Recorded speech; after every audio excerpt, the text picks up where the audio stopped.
We hear about scandals all the time, whether it's regarding celebrities or politicians.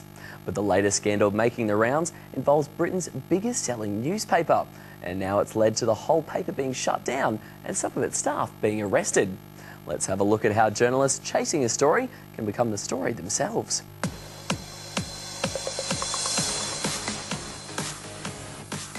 How's the bulletin looking, mate?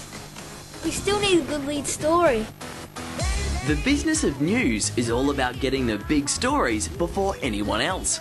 To do that, journalists will spend hours interviewing sources and going through information, trying to create a report that could be headed with that all-important word, exclusive.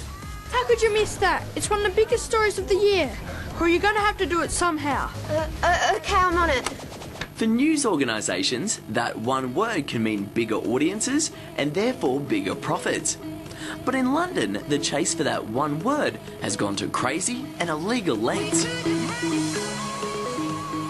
Tabloid newspapers here are filled with celebrity scandal on a daily basis. And whichever newspaper uncovers it gets the readers. But that pressure led one newspaper, the News of the World, to do things that are not only an invasion of privacy, but are also illegal. Mr. Williams, has your phone been hacked by any celebrity tabloid scandal journalist? Yes. Are you worried about that? No, I don't have a phone and I haven't had one for 2.5 years now. For that very reason. Phone hacking is when journalists access the private phone messages of people, like sports stars and celebrities, to attempt to get an exclusive story about their private lives. For example, say Justin Bieber got this voicemail from a mysterious woman on his phone messages. "Hey Biebs, baby, I love going to the movies with you yesterday. Call me." Then a journalist could hack into his phone, listen to the message and report it as an exclusive. "Call me." And to do this, they used a special trick involving two phones to hack into their voicemail messages.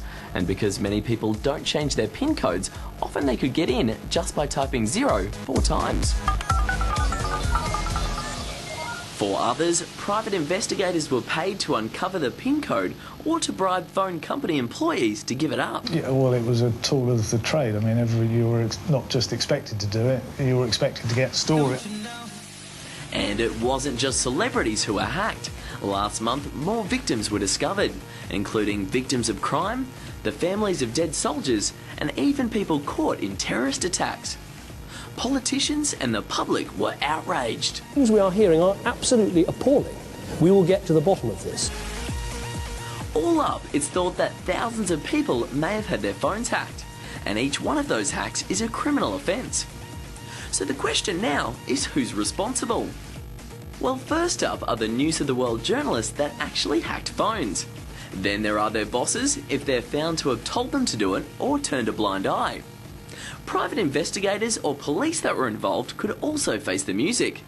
Then right at the top of the food chain are the bosses of the whole organisation, News International.